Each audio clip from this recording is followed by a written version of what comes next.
Ginising ko na nga si JR sa mga oras na yan. Aba, pagkagising ko parang hindi normal ang katawan niya, parang baboy na. Bali, pupunta pala kami ni JR ngayon sa may tindahan kasi wala na kaming makain sa bahay. Hindi talaga pwede na magutom si JR. Kasi baka papayat siya at ako ang may kasalanan. Nako.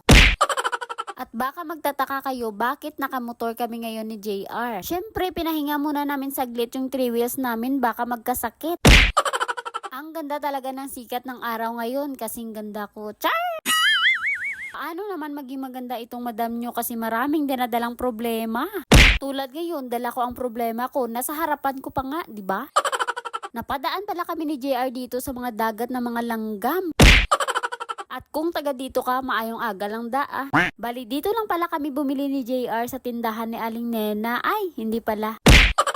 At sa 100 times nakatok ni JR, sa wakas lumabas na rin si Aling Nena. Ano ba? Hindi Aling Nena, Aling Maganda.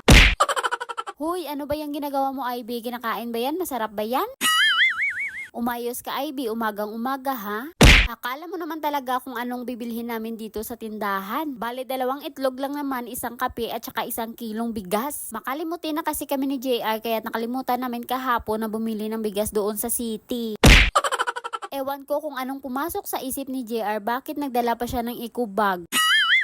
Konti lang naman ang binili namin sa tindahan. At pagka-uwi nga namin ng bahay, akala mo naman kung saan kami nanggaling. At kung nagsasalita pa talaga itong aso namin, naku, sasabihin niya siguro na bakit namin siya iniwan. Parang si JR din itong aso namin, takot maiwanan. Habang nagluluto si JR ng umagahan namin, ako naman dito nag-aayos ng kwarto namin.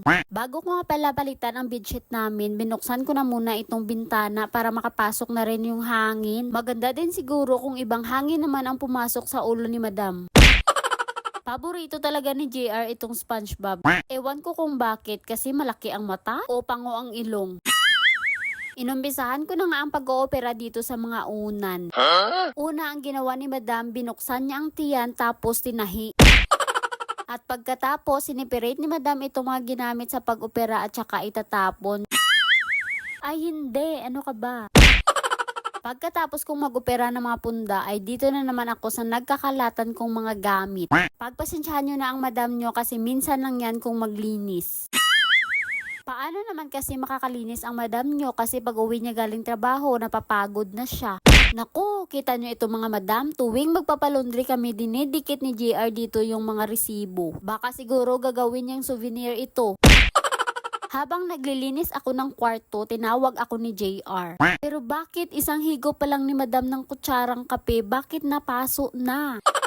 Siguro may naglilibak sa akin ba? Ay, nako, hindi talaga maganda ito ba? Pinalabas ba talaga ako ni JR para magkape or magbatik-batik titong itlog? Aba, pagkatapos ko dito sa itlog, inutusan niya ulit ako. Para nga mag-slice ng kamatis at saka bombay. Ikaw, G, ha, nakakarami ka na. Prangkahin mo ako, G, kung ayaw mo magkagulo tayo. Dahil hindi na nga mainit yung kape natin, nag-inom na dito si madam ng kape. Ganyan naman talaga si madam kapag hindi mainit ang kape, dyan siya umiinom. Huwag niyong basagin ang trip ni madam, ganyan talaga siya. Ito na nga ang finished product ng itlog na mayroong kamatis at saka bombay. Pero bakit parang nasusunog na yung niluluto mo, G? Prangkaha ko, G, papakainin mo ba ako o hindi? Pero kahit nasunog itong niluto ni JR na tuyo, aamuyin ko muna para makuha ko yung amoy. Sayang din naman kasi. Napakapit tuloy ang madam nyo sa may kabinet pagkatapos niyang maglinis. Paano ba yan? Hanggang dito na lang muna. Bye!